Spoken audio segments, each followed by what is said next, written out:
Hello and welcome to another blog by Levels Growth Consultants. My name is Bill Nikolazakis, and today I'm going to take you through how to get the best out of the gig economy. So for those that don't know what the gig economy is, the gig economy is made up of mobile apps or websites which connect individuals providing services with consumers such as us, and refers to service providers that work on short-term contracts or freelance work rather than permanent work. Now, for business, you may have used the gig economy with websites such as Upwork or Fiverr, which are the two that we'll go through today. But you've also might have used 99 Designs, and you've definitely used the gig economy in your personal life. So if you've ever ordered Uber Eats or Uber or any one of those kind of platforms, then you've definitely used the gig economy. You've also probably used Airtasker when you needed someone to do your IKEA furniture that was impossible to put together or clean up your garden. So lots of those different use cases there in your personal life. But for businesses, it really levels the playing field. And it's fantastic because for the first time, it makes these really specialized, high quality services available to, or accessible, should I say, to small business owners in the same way that the big companies have had it for many, many years. So you can usually find really high quality and high caliber people globally at very affordable rates using these platforms. So firstly, let me take you through Fiverr, and I'll just flick through here and reduce my big head so you can see my screen properly. So Fiverr's my choice for short-term projects. So I think, brochure design, logos, or putting together even a website. Normally I'll use Fiverr for something like that. Now to join Fiverr, you'll go to fiverr.com, just press the join button. You can join with Google, which is what I normally do, or set up a username and password. Once you do that, you're simply going to sign in, and you're going to be put to this kind of page, which is your dashboard or your home page. There's different categories you can search through by just clicking through, or you can type in what you want to search for in here. So I've pre-typed WordPress website. Over on the right here, you'll have any notifications, messages. You'll have a lists here, so you can build your own list. So gigs you love, mobile, conveyancing I've got. You look at your orders, so you can see I've completed a bunch of orders as recently as just a few days ago. And then you've got all your settings in here. So let's start with searching for a WordPress website designer, just to show you how it all works. So I'll just click that search that I've already done. So you come up with this page, and you can see that it's got all these different providers here. Now, I would not start here. What I'd first do is start looking at my filters, and I'll say, okay, category, I'm going to say, yep, WordPress. There's 24,000 gigs for WordPress. I'm not going to look at service options. They're not too important for me for this kind of thing, but definitely going to look at sellers. Now, sellers means top rated at level 1 means a top seller. So they've got a lot of good reviews and they've done a lot of jobs. Then it goes to level 2 or new sellers. You can actually find some decent people in all 4 of these categories. But if you're new to this kind of thing, then I'll stick with top sellers and maybe level 1. Budget. So in this kind of project, when I'm building an entire website, I'm going to say my budget's going to be high end, 465 Aussie and above. And delivery time, I'm not too concerned about. Don't care if it's a local seller or if they're online right now. Now, these are all the people that are available. So you can see there's thousands of people available. What I look at is, have they got really good reviews? So 5 stars obviously is the best. And how many jobs have they done? So 124 jobs. Now, I like this guy. He's got a 5-star review from 445 jobs. That's pretty good.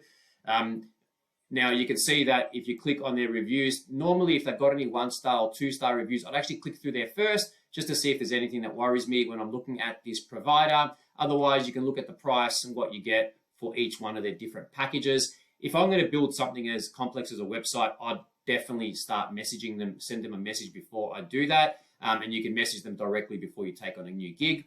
So you've got the provider here. I'd also look at things like their portfolio. So look at the projects here, and you can see all the different projects that they've worked on. So this is one of the websites they've obviously built. I would normally go into the website because the design here is great, but you want to make sure that it loads quickly and that it works well when you're in there to make sure that their work is good. Now, you've got to keep in mind that it's not always the designer's fault if the website doesn't start very well, but let's give it a crack because it might be the hosting, but let's give it a crack anyway and type in the website name here. It sounds like it's these guys, or looks like it's these guys. Okay, so we've loaded the website here. All looks pretty good to me. Different language, of course, that's fine. It's got a pop-up, which is good. This looks like pretty good work to me, so I'll just click through it a few pages. Just make sure that you're comfortable with it all and that it's all good. This is loading a bit slow, but I think it's my internet rather than the website. So that all looks good to me. So now you've got someone that looks pretty good. I would send them a message. So like I said, I wouldn't go straight into a big project like this without sending a message. And you can contact the seller by clicking that, get a quote or ask a question, and you can just contact them and do it that way. So great website for this kind of service. If I was going to do something like digital marketing or even I use them for business analysts, for instance, I wouldn't use Fiverr for that. I'd use another one called Upwork.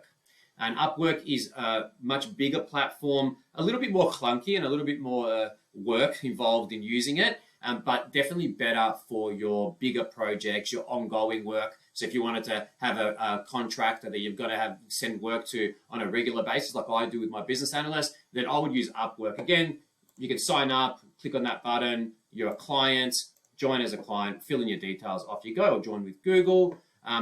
I've already got an account, so I'll just log into mine, of course. I've been using this for many, many years.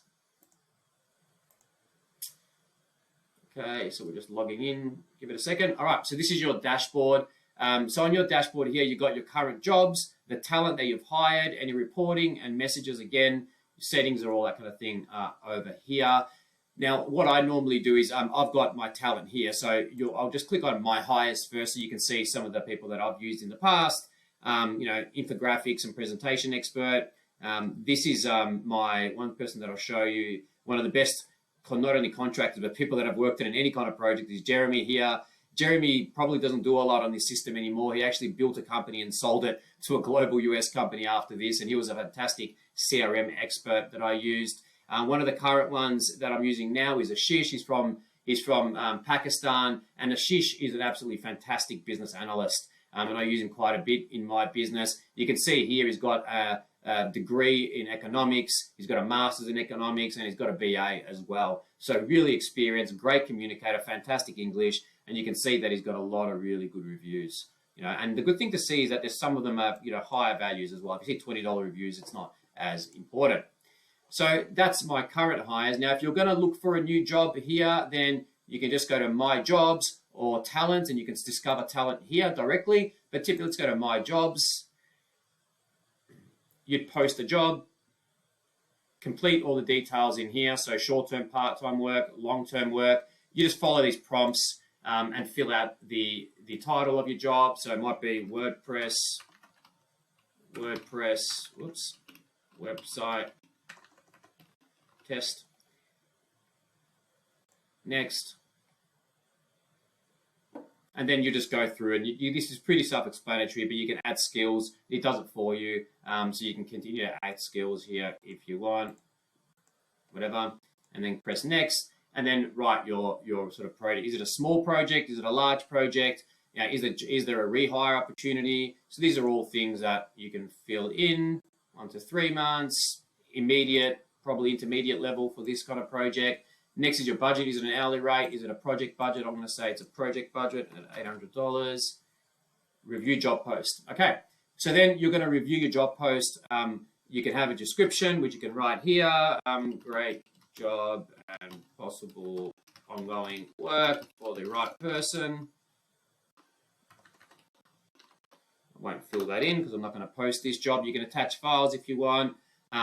This is a little bit different to Fiverr because you're not actually hiring anyone by doing this. You post a job. So rather than looking at contractors like you do on Fiverr, here you can post a job, or you can do it another way. So again, you can post your job now, or you can post it as a private job, which means that it'll be private. So I'm going to post this job. It's now live.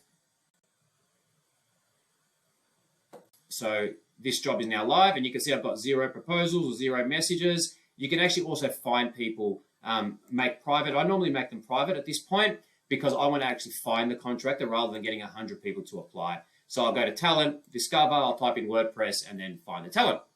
So I won't take up any more of your time. That's the way I use these systems. They're a fantastic system to use for small businesses. If you haven't got onto it, do it. It will take a little bit of trial and error. You have to get used to these systems, and you have to provide a lot of information. When you're dealing with people from different countries that maybe that haven't worked with you before, being as detailed as possible about what you want them to achieve and being direct and easy to deal with is a real big plus. And over time, you'll learn to work with these people really well. And I can't speak highly enough of how much benefit they bring to your business.